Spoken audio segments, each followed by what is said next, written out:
이제 데살로니가에서 복음을 전하다가 막 사람들이 방해하고 회방하는 사람들이 있었어요. 복음의 역사는 나타났는데 방해하는 사람들이 있어서 거기서 이제 18마일 정도 떨어진 곳에 베레아라는 도시가 있었거든요. 그래서 그쪽으로 바울의 전도팀이 가게 되죠. 지도를 나오나? 네, 나왔네요. 지난번에 한번 봤었죠. 데살로니가 지역이 보이죠? 유튜브에도 나갈 겁니다. 네. 저기 데살로니가 저 왼쪽 위에 빌립보, 저 베레아는 지금으로 치면 이제 그리스 지역입니다. 그래서 베레아 다음에 이제 다음 장면이 아덴으로 아테네이죠. 아테네로 이제 내려가게 되는데 저 데살로니가에 붙어 있죠. 차로 뭐 한 30분 정도, 한 26km, 27km 그 정도 떨어져 있는 곳입니다. 데살로니가에서 복음을 전하다가 방해하는 사람들이 계속 있고 막 소동을 일으키고 어려우니까 이동을 한 것입니다. 그래서 베레아 지역으로 왔어요. 베레아로 왔는데 지도 치워주세요. 저를 봐야지 지도를 자꾸 평소에 보세요. 11절 베레아에 있는 사람들은 데살로니가에 있는 사람들보다 더 너그러워서 간절한 마음으로 말씀을 받고 이것이 그러한가 하여 날마다 성경을 상고함으로라고 합니다. 이 베레아에 있는 사람, 베레아는 사실 많이 나오지 않고요. 성경에 짧은 부분밖에 나오지 않아요. 그런데 성경에 이러한 모습들이 조금씩 나오거든요. 언급은 많이 되지 않지만 강한 임팩트를 주고 사라지는 그러한 사람들, 믿음의 선배들이 있단 말이에요. 그러니까 무림의 숨은 강자 같은 무림 고수 이런 느낌인 거죠. 정말 영적인 강자. 그러니까 예수님의 나심을 기다렸던 안나 선지자나 시몬 선지자 같은 사람들 있잖아요. 설명은 하나도 없는데 그냥 80이 넘도록 메시아만 기다렸던 사람. 이러한 선지자들이 조금씩 누가복음에 나오고 하지 않습니까? 베레아 사람들도 사실은 그런 것 같아요. 특별히 언급은 돼 있지 않지만 간절한 마음이 하나님이 주신 마음 가운데 간절한 마음으로 성경을 받고 말씀을 사모하고 그것이 어떠한가 날마다 성경을 상고하는 이러한 사람들은 멋지죠. 베레아 사람들처럼 살았으면 좋겠다는 마음을 가지고 오늘 말씀을 나누겠습니다. 그렇게 사시고 싶으시죠? 억지로 아멘 했는데 주님이 인도하시겠죠. 베레아 사람들을 표현하는 첫 번째는 마음이 너그럽다 이렇게 되어 있죠. 우리가 읽은 11절 말씀을 보면 너그럽다라는 단어는 헬라어로 유게네스란 단어인데 원뜻은 유복하게 태어난, 그러니까 귀족의 가문에서 태어난 이런 뜻을 가지고 있어요. 그러니까 그렇게 태어나서 자라다 보니까 마음이나 사람을 대하는 것이 신사적. 우리가 지금 이 개역 개정 성경은 너그럽다라고 되어 있고 개역 한글판에는 신사적이다 이렇게 성경을 번역해 놨거든요. 그러니까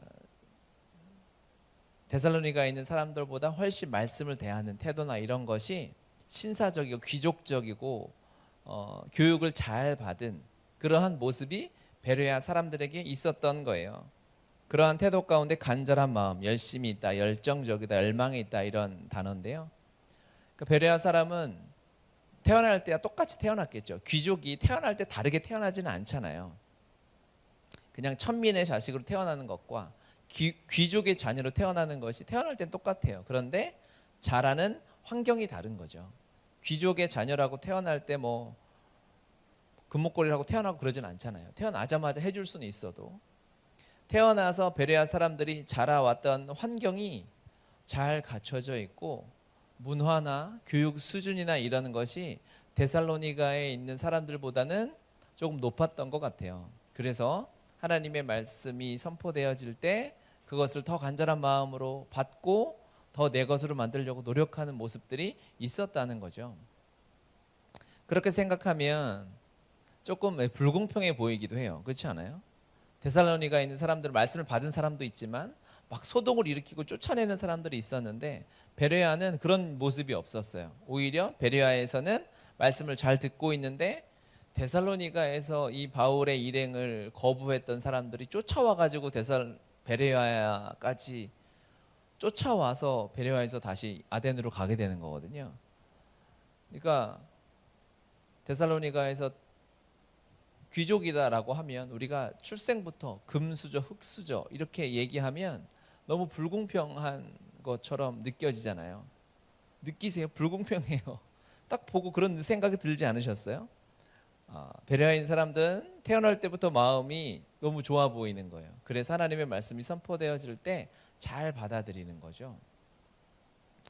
이 불공평해 보이는 사실은 이 불공평한 일이 데살로니가나 다른 지역에 있는 사람들이 봤을 때는 진짜 이건 불공평한 일이에요. 그런데 문제는 베레아 사람들의 입장에서 이 말씀과 이 상황을 봤을 때는 어때야 될까요? 너무너무 감사해야 되는 일이죠. 자기가 잘한 게 하나도 없잖아요. 태어난 게 그냥 베레아에서 태어난 거예요.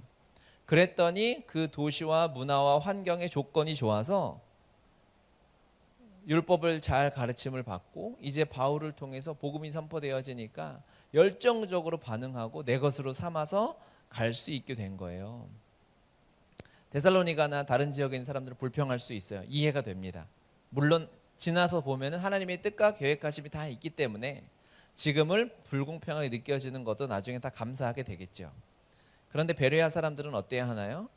정말 감사하고 열심을 다해서 말씀을 연구하고 묵상하고 내 것으로 만들어야 되겠죠. 시작부터 하나님의 큰 복을 받고 시작한 거예요. 베레아 사람들은 게을러서는 안 되겠죠. 열심을 다해서 이미 하나님이 주신 복이 너무 많고 특별히 말 그대로 이스라엘 백성에게 주어졌던 선민이라는 단어가 이 베레아 사람들에게 주어지는 것이 합당한 것 같아요. 출발부터 말씀을 잘 연구하고 들을 수 있는 조건이 잘 갖춰져 있었기 때문에 이런 사람들이 여기서 이렇게 토양이 좋은데 여기서 게으르게 하나님을 섬기지 않고 대충 하면 당연히 안 되겠죠. 이 사람들은 정말 열심히 주님을 섬겨야 합니다. 로마서 12장 11절에 있는 말씀처럼 같이 읽어보겠습니다. 다음 말씀을 죄송해요. 제가 읽을 테니까 따라하세요. 부지런하여 게으르지 말고 열심을 품고 주를 섬기라. 네, 이거는 여러분이 문신은 별로 안 좋지만 하셔도 돼요. 부지런하여 게으르지 말고 열심을 품고 주를 섬겨라. 베레아 사람들은 게을러서는 안 돼요. 왜? 출발 자체가 이미 복음을 받아들이는데 얼마나 힘들어요. 어렵습니다. 주변에 방해하는 게 많아요. 바울이 가는 곳마다 복음 역사가 엄청나게 일어났던 것이 아니에요. 베레아 같은 이 지역에 나타났던 사람들의 마음밭은 없어요. 방해가 다 있습니다. 베레아에는 방해가 없었어요. 데살로니가에서 원정 팀이 와서 방해해서 나갔다고요. 출발 자체가 큰 복과 은혜와 축복 가운데 시작했어요. 그러면 게을러서는 안 되죠. 열심을 다해서 하나님의 마음을 품고 주님을 섬기고 말씀 앞으로 가야 해요. 하나님이 복을 주시는 데는 뜻이 있다고 했어요. 거기에는 의무가 있다고 했어요. 여러분, 우리 한국 교회와 지금 우리 복음의 교회는 데살로니가에 가까울까요? 아니면 베레아에 가까울까요? 지금 이 시대는 여러분, 우리는 한글로 된 성경이 있어요. 그리고 문맹률이 전 세계에서 제일 낮아요. 한글이 쉬운 언어잖아요.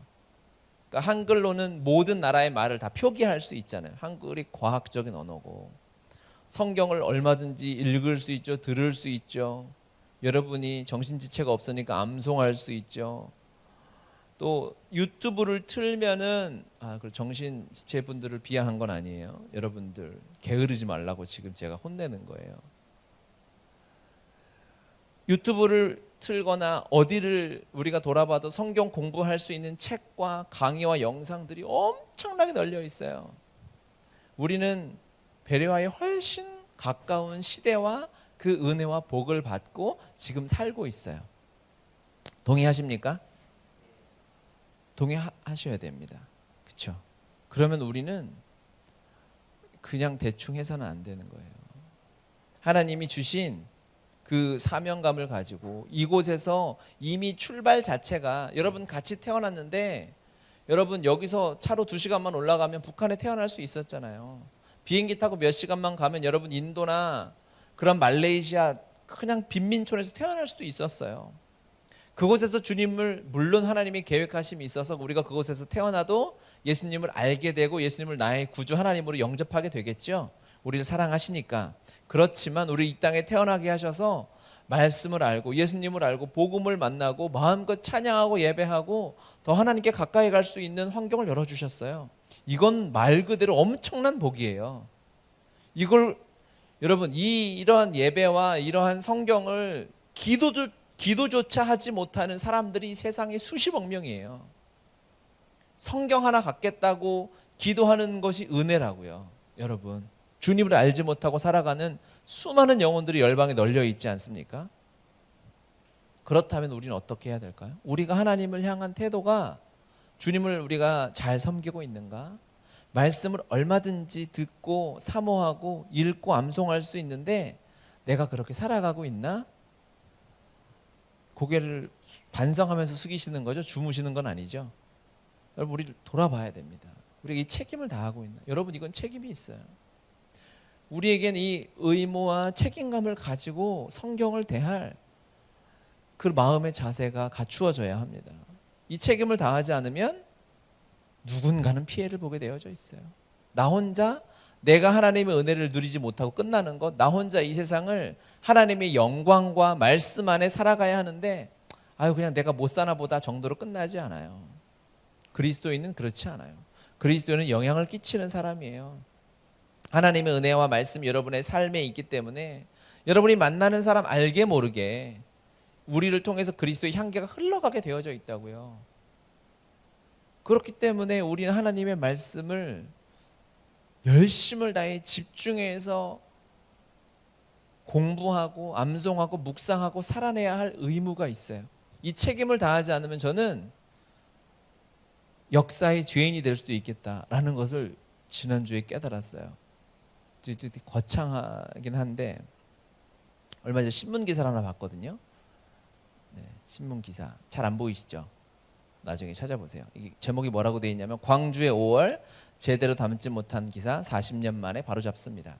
이게 경향신문에서 나온 지난 5월 18일, 그러니까 지난달 5월 18일이 광주 5.18 민주화 운동 40주년이었지 않습니까? 그때 우리나라 역사상 가장 비극 가운데 하나죠. 대한민국 국군이 대한민국 국민을 향해 총을 겨누고 헬기에서 사격을 해서 수백 명이 죽어나가고 아주 표현할 수 없는, 제가 대학생 때부터 이게 관련된 책을 보고 기사를 보고 했지만 매년 이게 적응이 안 되는 너무너무 충격적인 사건이었어요. 그런데 이 5.18 이 혁명이 일어났을 때 큰 문제 중에 하나는 이 전두환의 신군부가 자신들이 권력을 장악하려고 광주를 타겟으로 해가지고 계엄군을 투입했지 않습니까? 그러면 그것을 막아야 할 책임 중에 하나가 언론에 있었다는 거예요. 그렇죠? 언론이 그것을 보도해서 이 나라는 물론이고 전 세계에 퍼뜨려서 이거를 막도록 해야 되는 거 아니겠습니까? 그런데 그 당시에 모든 언론이 진보적인 언론이라고 하는 신문사들도 이 계엄군의 총칼 앞에 벌벌벌 떨어서 기사를 내지 못했어요. 말단의 기자들이 기사를 써서 올리면 위에서 다 커트하는 거예요. 그래서 광주는 완전히 고립됐죠. 무장공비가 내려오고 폭도들이 폭력을 일으켜서 총을 탈취해서 군인들을 죽이고 이런 식으로 막 기사가 났다는 거예요. 민간인이 수십 명, 수백 명이 죽어나가는데 보도를 하지 않는 거예요. 너무너무 억울하고 충격적인 사건인데 언론이 그 책임을 다하지 못한 것이 너무너무 컸어요. 그러니까 계엄군이 마음껏 광주를 10여일간 유린하고 지금도 그 아픔과 상처에 살아가는 많은 유족들이 있어요. 언론은요, 말해야 할 책임이 있는 거예요. 알려야 할 책임이 있다고요. 그렇죠? 그런데 죽음이 무서워서 내 권력, 내가 가진, 내가 누릴 수 있는 돈과 명예가 무서워서 그것을 책임을 다하지 못하면 역사에 큰 죄를 저지르게 되는 거죠. 저는 이 당시에 언론이 지었던 책임과 의무보다 지금 이 시대에 그리스도인들이 말씀의 능력과 책임을 가지고 살아가야 할 의무가 훨씬 크다고 생각합니다. 아멘 해주세요. 제발 아멘 좀. 사진 치워주시고. 여러분, 우리는 베레아와 같은 축복을 받고 지금 이 시대, 이 대한민국에서 하나님의 말씀의 은혜를 누리며 살고 있어요. 감사할 줄 모르죠. 너무 당연히 익숙해져 있으니까요. 그렇죠? 그런데 이게 사라져 보면 감사한 줄 아는, 그 사라져 봐야 알겠습니까? 얼마 우리가 지금 되게 그리워한, 전 세계에서 되게 그리워하는 게 뭐예요? 마스크 없이 그냥 돌아다니는 거 아니겠어요? 언제나 우리가 평생 누리고 살았던 거예요. 작년, 재작년에 미세먼지가 엄청나게 심했을 때 우리가 미세먼지 없이 마음껏 거리를 다녔으면 좋겠다, 얼마나 그리워했어요. 그런데 우리가 어렸을 때 그런 것들을 마음껏 누릴 수 있었지만 감사하지 못했어요. 어리석은 자는요, 잃고 나서 감사하는 거예요. 소 잃고 외양간 고치는 게 진짜 어리석은 거예요. 지금 하나님이 주신 것이 놀라운 축복이다라는 것을 깨닫고 그것을 누리고 감사하는 삶을 함께 살아가셨으면 좋겠습니다. 이 베레아 사람들이 그래서 어떻게 하느냐, 11절, 이것이 그러한가 하여 날마다 성경을 상고함으로 라고 되어 있습니다. 상고하라는 단어는 연구하다, 테스트하다, 이렇게 해석할 수 있습니다. 그러니까 성경 말씀을 듣고 말씀 좋네, 오늘 예배 드렸네, 이제 내일부터 내 마음대로 열심히 살아야지 라고까지 생각은 안 하지만 그냥 예배 드리고 말씀 한번 설교 듣고 그치는 것이 아니라 성경이 정말 이것이 실제인가 의심하는 것이 아니라 이것이 그러한가, 그래서 저 설교 진짜 맞는 거야? 진짜 베레아가 18마일이야? 17마일 아니야? 이렇게 해가지고 막 성경이 부정적인 마음으로 막 설교자의 말씀을 따지는 것이 아니라 하나님이 우리에게 주신 이 말씀이 진짜인가 실제인가 능력이 있는가, 이것을 연구했던 사람들이에요. 베레아 사람들은, 그러니까 이 연구하다는 단어는 두 가지로 생각해 볼 수 있어요. 첫 번째는 말 그대로 이 성경, 이 텍스트를 연구하는 삶을 살았던 사람들인 거죠. 따라합시다. 성경을 연구하는 삶. 네, 성경을 연구하면서 살아야 합니다. 여러분, 세상을 이렇게 바쁘게 직장 생활하고 사업하고 자녀를 키우고 살다 보면 사실 성경 읽기가 너무 시간이 없을 때가 많잖아요. 바쁘고. 그렇죠? 제가 이렇게 했다고 여러분을 위로하려고 하는 건 아니에요. 현실을 말하는 거죠. 오해하지 마세요. 전 타협하지 않아요. 그런 건 이해가 되지만 이 중요하다는 건 알죠. 말씀을 읽고 묵상하고 기도하고 예배하는 게 중요하다는 건 알지만 우리가 그걸 왜 못하냐면 시급한 일들이 있거든요. 그렇죠? 시급한 일들이 있으니까 이게 우선순위에서 밀리는 거예요. 그러니까 말씀 읽고 기도하는 것을 그런 세상의 일들과 동일한 선상에 놓고서는 우리가 말씀 기도의 삶을 살기가 쉽지 않아요. 그런데 아무리 바쁘고 정신없이 회사 일이 많고 직장 일이 많아도 우리가 매일 빼먹지 않고 하는 일들이 있어요. 하루에 3번 죽었다 깨어나도 하는 일들이 있죠. 뭐죠? 밥 먹잖아요. 그렇죠? 벌써 지난주 주일날 예배 마치고 주일날 식사 교제를 못하겠습니다라고 했더니 우울증에 걸렸다고 얘기하는 사람까지는 없어도 우리 마음이 어쩐지 갈비를 먹일 때 이상했다 이렇게 오잖아요.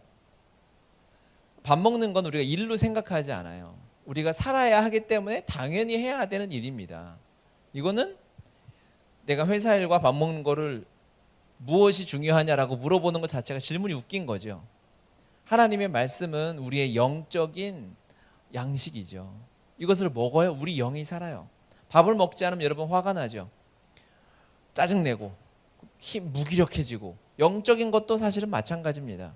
여러분이 말씀과 기도의 삶을, 이 영적인 경건의 삶을 하나님 앞에 온전히 세워져 있지 못할 때 우리 영이 힘을 잃어요. 그렇죠? 그래서 영적으로 다운되거나 작은 문제에 그냥 휘둘리거나 쓰러지고 넘어지는 일들이 생기는 거죠. 그것은 빨리 밥을 먹어야 우리 힘을 내서 다시 일하는 것처럼 다시 말씀과 기도의 삶으로 돌아와서 살아야만 하는 거예요. 이 문제 진단을 잘 하시기 바랍니다. 그러니까 우리 대부분은 주로 밥을 거르고 이러진 않잖아요. 영적인 데 있다. 말씀과 기도의 삶의 부재에 있다라는 거예요. 그래서 성경을 읽고 묵상하고 하는 것에 머무르지 말고, 하나님이 베레아 말씀을 주셨으니까 베레아 사람들을 본받아서 우리도 성경을 연구하는 삶을 살아야 되겠구나라고 제 마음에 감동을 주셨어요. 여러분의 마음에도 감동 임하시길 바랍니다. 아멘. 아멘을 지독하게 안 했지만 그래도 제가 설교를 준비할 때 이때는 아멘 안 하겠네라고 예상을 하는데 예상보다 더 안 해서 제가 조금 당황했는데, 어쨌든 우리는 말씀을 그냥 수동적으로 받아들이는 태도에서 적극적으로 말씀을 연구하는 삶으로 나아가야 됩니다. 따라해 봅시다. 수동적으로 말씀을 받아들이지 말고 적극적으로 말씀을 연구하자. 네, 이거 여러분 시간 내서 우리가 매일 해야 할 일입니다. 수동적으로 설교를 듣죠. 중요한 일입니다. 말씀을 듣기도 하고 내가 말씀을 읽기도 합니다. 말씀을 통독하는 것이 적극적인 행위이긴 하지만 이거는 저는 기본적인 수동적인 범위에 두고요. 말씀을 암송하는 것, 또 묵상하고 나아가는 것을 넘어서서 여러분이 하나님의 말씀을 연구하는 삶을 살아야 돼요. 어떻게 연구하냐? 저는 성경도 모르고요. 이미 성경을 연구해라 그러면 벌써 마음에 불안함이 있어요. 이거 잘못 시작했다가 이거 나중에 신학교 가서 인생 망하는 거 아니야? 뭐 이런 생각을 하는 거죠. 그런데 아무리 성경을 연구해도 이제는 신학교에 가서 사역하는 시대가 아니라 흔히 교회에서 하는 말로 평신도들이 말씀의 리더가 돼서 살아야만 하는 시대가 왔어요. 이미. 그렇죠? 신학교에 갈 생각들 하지 마시고 가실 분들은 가셔도 좋아요. 가셔서 저랑 돌아가면서 설교해도 좋긴 한데, 어쨌든 말씀을 이제는 오늘 여러분이 마음에 생각해야 될 건 뭐냐면 내가 말씀을 연구하는 삶도 살아야 되는구나 하고 생각하셔야 돼요. 그 도구와 방법들은 많이 있어요. 제가 도와드리고 도울 도구들이 많이 있습니다. 그런데 여러분의 마음에 오늘 새기셔야 할 것은 무엇이냐면 내가 큐티하는 것도 감사해요. 해야죠. 당연히 해야죠. 말씀을 묵상하고 암송하는 거 우리가 2부 순서를 당분간 못하지만 저는 포기하지 않고 야고보서 암송대회를 하겠죠. 합니다. 저는 무조건 하죠. 안 하지는 않아요. 코로나가 10년 뒤에 끝나도 그럼 11년째 할 거예요. 저는 반드시 하는데 거기에 이제 추가해서 우리가 말씀을 연구하는 삶을 살아야 합니다. 말씀 연구를 어떻게 하냐? 전체적으로 성경 66권을 가장 좋은 것은 큰 틀에서 성경 66권을 보고 내 마음에 새기고 묵상하고, 그리고 이제 범위를 좁혀서 모세오경, 역사서 이런 식으로 좁혀서 이렇게 성경이 워낙에 이제 큰 덩어리고 사실은 성경은 세세하게 봐야 되는 건 맞지만 하나의 큰 줄기 예수 그리스도와 그분의 십자가라는 큰 주제를 가지고 성경을 보는 것이 중요하기 때문에 그렇게 큰 숲을 보고 하나씩 좁혀오는 게 중요해요. 그렇게 되면 성경을 큰 숲으로 보다가 인생이 다 끝나는 수가 있으니까 일단 여러분이 성경 한 권을 정하는 거예요. 아시겠어요? 지금부터 벌써 표정이 그래 빨리 다음 단원으로 넘어가라 이거 하는데 잘 들으세요. 성경을 하나 정해서 그 큰 흐름과 주제를 파악하는 거죠. 그렇죠? 그러면 성경 안에는 또 단락들이 요즘 성경에 다 나눠져 있어요. 그렇죠? 그러면 크게 성경이 에베소서가 뜻하는 게 무엇이고 배경이 어떻고 이거를 대충 책을 통해서 이렇게 보고 나서 한 단락마다 무엇을 말하려고 하는가를 보면서 연구하고 내 것으로 삼을 수 있겠죠. 반드시 정리해야 합니다. 책을 읽어서만 연구는요 그냥 책을 읽는다고 끝나는 것이 아니고 정리해야 돼요. 나만의 노트를 만들어야 되는 거예요. 또 단락의 맥을 잡고 또 그러다 보면 그 다음 단계로는 세세하게 한 절씩 또는 한 장에 그런 내용을, 그러니까 장의 내용을 잡고 단락의 내용을 잡고 그 절이 무엇을 이야기하는지 한 단계 한 단계 할 수 있다는 거예요. 그렇게 나가면서 한 권을 공부하다 보면 성경 그 한 권 한 권의 말씀이 왜 이 땅에 주어져서 내가 왜 그 말씀을 믿고 살아가야 되는지 조금씩 감이 오기 시작해요. 그래서 일단 한 권을 목표로 삼아서 여러분이 공부를 시작하는 거예요. 오늘 6월이니까 이제 8월까지 3달 동안, 여러분 3달 동안 이거 하나 못하겠어요? 제일 못하겠으면 뭐 요한 3서라도 잡든가. 장이 없잖아요. 그냥 하나잖아요. 짧은 거 디도서 이렇게 잡든지. 너무 놀라운 말씀이에요. 중요한 건 뭐다? 이제 내가 성경을 공부하는 삶을 살아야 되는구나. 성경을 연구하는 삶을 살아야 되는구나 라는 거예요. 성경 공부의 끝은 어떻게 이어질까요? 삶의 적용으로 이어져야 되겠죠. 성경에만 그치면 안 되고 이 텍스트가 내 삶에 어떻게 적용되어져서 내가 살아가야 하는지 그 분야에서 여러분이 하나님이 살게 하시는 거예요. 우리의 삶이 사도행전이잖아요. 사도행전 29장은 우리가 써가는 거 아니겠습니까? 그러면 여러분이 사업을 하건 직장에서 또 어떠한 삶을 살건 그곳에서 말씀대로 어떻게 성경적으로 살아내야 하는지에 대한 하나님이 주신 은혜들이 기록되어져 있어야 돼요. 그것이 믿음의 후배들 다음 세대에게 나누어질 수 있도록 여러분 정리가 돼야 된다고요. 오늘도 하루 먹고 살았으니까 감사하다. 감사하죠. 감사한데 여러분 그 분야에 하나님이 우리를 베레아 사람으로 세워주신 거예요. 그러니까 우리는 정리하고 다음 사람이 올 수 있는 길을 만드는 사람이고 내 뒤에 따라올 수 있는 사람들에게 다리를 놓아주는 사람이고 다음 세대에게 하나님의 말씀을 전해주는 편지를 쓰는 사람들인 거예요. 첫 번째는 한 손에는 성경에 대한 연구가 들려져 있어야 되고 한 권에는 뭐가 있어야 될까요? 내가 살아가는 삶의 현장에서 그곳에서 어떻게 그리스도인으로 살아왔는지에 대한 매뉴얼이 하나 또 있어야 되는 거죠. 사업을 하면서 그리스도인 사업가로 어떻게 내가 지금까지 왔으며 어떻게 살았는데 실패했고 어떻게 살았는데 은혜로 살고 있고 재정을 어떻게 다루고 있으며 직장 생활에서 상사와 뭐 회식을 하며 사람들과의 관계에서 어떻게 살아가고 있는지 여러분 그것들을 왜 여러분이 혼자 누리고 감사하고 살아가요? 끝나요? 아니에요. 우리는 책임이 있어요. 우리는 영향력이 끼쳐지는 사람이에요. 정리되고 나눠줘야 되는 거 아니겠습니까? 진정한 연구는요 가르칠 때 그러니까 첫 번째는 성경의 연구가 내 한 손에 있어야 되고요. 또 한 손에는 내가 삶의 현장에서 어떻게 하나님의 은혜대로 살아와 있는지에 대한 증거가 있어야 되겠죠. 그리고 이것이 완성되어지는 것은 뭘까요? 여러분이 이것들을 나누고 가르치는 거예요. 가르쳐야 내 것이 돼요. 아무리 백날 연구해봤자 내 것이 되지 않아요. 가르쳐야 되는 거예요. 자격이 있어서 가르치는 것이 아니라 주님이 그리스도인은 영향력을 끼치는 사람으로 세우셨기 때문에 가르치는 자리로 세우실 거예요. 아멘. 주님이 세우실 겁니다. 그 말씀에 순종해서 저도 도와드리겠지만 그때 하나님이 세우실 때 여러분을 통한 은혜가 흘러나가야 그것이 내 것이 돼요. 베레아 사람들은 말씀을 성경을 상고하는 자들이라고 했어요. 말씀을 수동적으로 받아들이고 신앙생활 하는 것, 그냥 교회 생활 하는 것에 그치지 않고 말씀을 연구하고 적극적으로 그것에 달려드는 자들이었다는 것입니다.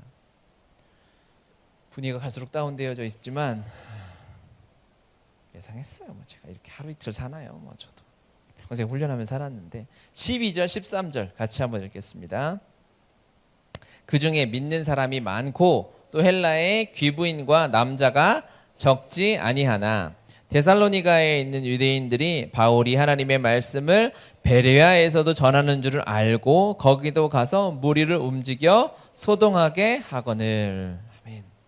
이제 말씀이 능력이 나타나가지고 그곳에서 바울과 함께 신앙생활 해가지고 믿는 사람이 많이 늘어나고 헬라인 원래 바울은 도시를 갈 때마다 무조건 유대인의 회당으로 가거든요. 먼저 유대인에게 복음을 전하는 것이 바울의 비전이니까 이방에 열방이 흩어져 있는 유대인들 디아스포라에게 먼저 말씀을 선포하고 가르치잖아요. 그리고 나서 이방인에게 그것이 또 흘러가죠. 그런데 유대인, 그러니까 베레아에 살고 있는 유대인뿐 아니라 헬라인과 기부인들, 복음을 상대적으로 좀 천천히 받아들이는 남자들도 막 성경의 역사가 막 일어나는 거예요. 그런데 그 시간이 얼마인지 기간이 나와 있지 않지만 길지 않았어요. 데살로니가에 있는 사람들이, 유대인들이 바울이 하나님의 말씀을 배려해 전하는 것을 알고 와서 또 난장을 피우는 거죠. 방해하는 거예요. 그래서 바울과 그 팀은 14절 형제들이 곧 바울을 내보내어 바다까지 가게 하되 실라와 디모데는 아직 거기 머물더라. 방해하는 자들이 와서 떠나게 되었어요.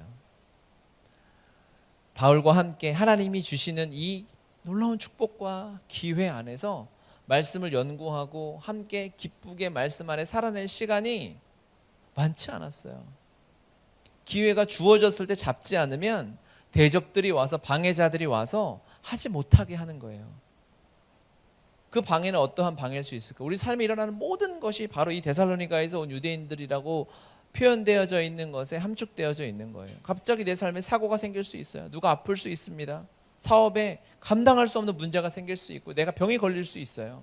그때가 오기 전에 지금 말씀을 연구할 수 있을 때 해야 한다는 거예요. 그렇지 않으면 대적들이 와서 또 언제 방해하고 우리를 넘어뜨릴지 몰라요. 여러분, 지금은 우리가 말씀에 집중해야 할 때입니다. 하나님의 말씀을 간절히 사모하고 성경을 암송하고 연구해야 할 때예요. 이 엔진은 너무 큰 엔진이어가지고 제가 이 정도로 데시벨이 올라갔으면 아멘 했어야죠. 다시 끊어야 돼. 유튜브 끊고. 여러분, 지금은 우리가 말씀에 집중해야 될 때예요. 하나님의 말씀을 암송하고 연구해야 할 때인 줄 믿습니다. 아멘. 이 시간이 지나면 여러분, 이때에 바울이 와서 막 복음 전하는데, 아 그래? 바울이 왔어? 좋은 사람인 건 알겠어요. 말씀이 좋은 거 알겠어. 내일 해야지 라고 미루고 오늘 게으르면 그 사람의 마음에 뭐가 남을까요? 후회가 남는 거예요. 신앙생활 하면서 절대 남기지 말아야 될 거는 후회인 거예요. 후회는 시간하고 연관이 있어요. 그때에 내가 전심으로 하나님의 말씀을 찾지 못했으면 후회가 남는 거예요. 돌이킬 수가 없어요.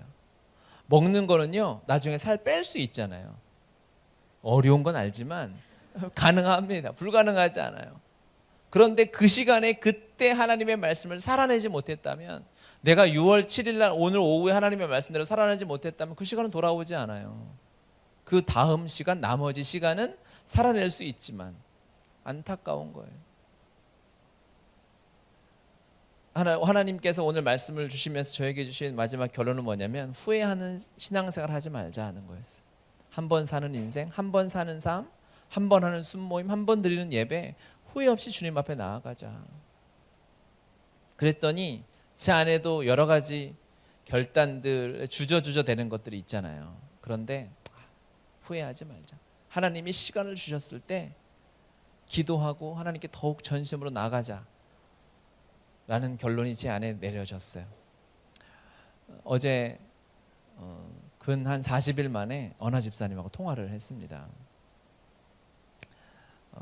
이제 사역자분이 이렇게 돼가지고 하여튼 사연은 중간 과정은 생략하고 통화해서 한 얘기는 별로 없어요. 잘 계시냐, 건강하셔야 된다, 우리 기도하고 있다, 그리고 집사님이 이제 기도해 주셔서 너무 감사하다, 우리 지체들이 또 손편지도 써주고 해서 너무너무 힘이 난다 얘기해 주셨고, 이제 이번 주 화요일부터가 이제 마지막 영적인 전쟁입니다.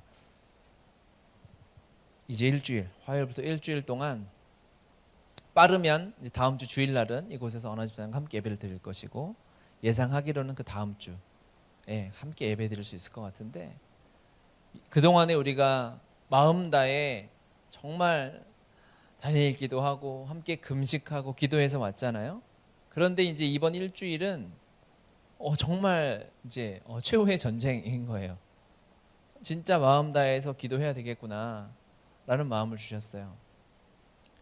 그래도 어떻게 기도할까라고 하다가, 여러분들 기도하잖아요. 각자 삶의 자리에서 기도하고 금식도 하는데, 또 더 마음을 모아서 기도해야 되겠다, 후회 없이 좀 기도해야 되겠다는 마음을 주시더라고요. 그래서 일주일간 다시 좀 새벽 예배를 해야 되겠다라는 마음을 주셨어요. 막 하고 싶은 마음, 열망이 제 안에 막 베레아 사람들처럼 솟아나진 않았는데, 안 하면 후회할 것 같은 거예요. 그 다음 주는 할 수가 없는 거잖아요. 해야 될 때 시간을 주시고 부르심을 주시고 말씀을 주셨을 때 그때 해야 되겠구나 라는 생각을 주셔서 한 주간 후회 없는 새벽 기도의 제목을 붙여봤어요. 후회 없는 기도회. 후회 없이 정말 기도하자. 그리고 우리가 이제 릴레이 금식표를 짜서 이제 기도하고 있었잖아요. 내일부터는 우리 모든 지체들이 하루에 한 끼씩 좀 결정했으면 좋겠다라는 마음을 주셨어요. 그래서 우리 영민 순자님 내일부터는 아침, 점심, 저녁 이름을 안 올리셔도 될 것 같고요. 각자 결정해서 하루에 한 끼씩 우리가 작정해서 이때 말고는 이제 또 없어요. 언하 집사님 가정을 위해 수진이를 위해서는 이번 한 주간 되면 되는 거고 안 되면 안 되는 거예요. 안 되면 끝이고 수진이에게 두 번은 없어요. 얘는 여기서 나오면 아마 우리가 만약에 말도 안 되지만 우리가 하는 계획이 실패한다면 그냥 거기로 들어가서 아마 살아버릴 거래요. 우리는 그런 배수의 진을 치는 마음을 가지고 기도하고 해야 되겠구나 라는 생각을 주셨거든요. 우리의 신앙은 후회하는 삶이어서는 안 되겠다라는 거죠. 여러분 하나님의 말씀 앞에 여러분 결단하셔야 됩니다. 그렇죠? 원래 계획은 오늘 이 말씀을 이제 미리 보면서 오늘 딱 하고 이제 야고보서 암송대 바로 딱 하고 이렇게 하면은 하려고 그랬는데 그때가 안 됐지만 여러분 마음으로 결정하세요. 다시 하나님의 말씀을 암송하고 내가 성경을 연구해야 되겠다. 그렇죠? 암송하는 김에 야고보서 같은 거를 같이 공부하면 되게 좋을 것 같지 않아요? 나 진짜 짜증난다. 그거 너무 싫다. 난 안 된다 하는 사람. 야고보서 매일 암송하고 계속 밥이라고 해서 카톡에 올라왔더니 짜증난다는 사람 있으면 그럼 어쩔 수 없지만 이게 너무 감사하고 행복한 일이잖아요. 같이 암송하는 김에 함께 연구해서 한 권의 성경씩을 내 것으로 만들면 여러분 1년에 2권만 해도 10년 뒤면 여러분 20권의 성경을 내가 알고 내용이 무엇이고 사람들에게 나눌 수 있다면 여러분 차원이 다른 거예요. 그런 그리스도인 그런 순장이 필요한 시대예요. 지금 세상에서 교회가 어려움을 많이 당하고 있지만 문제 없어요. 복음은 살아있어요. 교회가 그동안에 잘못했던 거 회초리 맞고 돌팔매질 당하고 있어도 안타까움이 있어요. 너무 심하다고 생각될 때 있지만 하나님 나라에 전혀 문제 없다.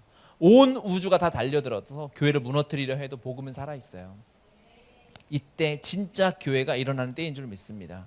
진짜 교회인 여러분 한 사람 한 사람이 이제 말씀으로 부응해야 되는 거예요. 주님이 진노 중에라도 긍휼을 베풀어 주셔서 하박국의 기도처럼 주님 우리에게 부응을 주십시오. 진노 중에라도 긍휼을 베풀어 주십시오. 라는 기도는 이 부응은 무엇일까요? 정확하게 여러분의 삶에 임하는 말씀의 부응인 줄 믿습니다. 아멘. 주님이 그 일 행하실 줄 믿습니다. 함께 기도합시다. 말씀을 기억하면서 우리 함께 기도하겠습니다. 여러분 하나님의 말씀을 결단했으면 좋겠어요. 하나님 그동안 우리가 감사하죠. 예배도 잘 드리고요. 큐티도 하고 하지만 이제는 더 적극적으로 주님 앞에 반응하고 나가야 합니다. 주님 말씀을 암송하는 일을 게을리하지 않겠습니다. 말씀을 묵상하는 일을 말씀을 통독하는 일을 게을리하지 않겠습니다. 로마서 12장 11절 말씀처럼 부지런하여 게으르지 말고 열심을 품고 주를 섬기라. 여러분 우리의 삶에 가장 중요한 것은 하나님의 말씀입니다. 모든 자들이 동의할 것입니다. 그렇죠? 그러면 이제 우리 말씀을 연구하는 삶까지 나아가도록 내 삶을 인도해 주시도록 우리 기도합시다. 내 삶을 결단하며 또 오늘 성찬입니다. 하나님 성찬의 은혜를 우리에게 허락하여 주시고 성찬을 통하여 이번 한 달이 또 앞으로의 삶이 예수 내 안에 사시는 삶, 내가 주님 안에 사는 삶, 그래서 이 십자가 안으로 사람들을 초대하고 주님의 능력 안에 사는 삶 되게 해달라고 우리 주여 삼창하시고 함께 기도합시다.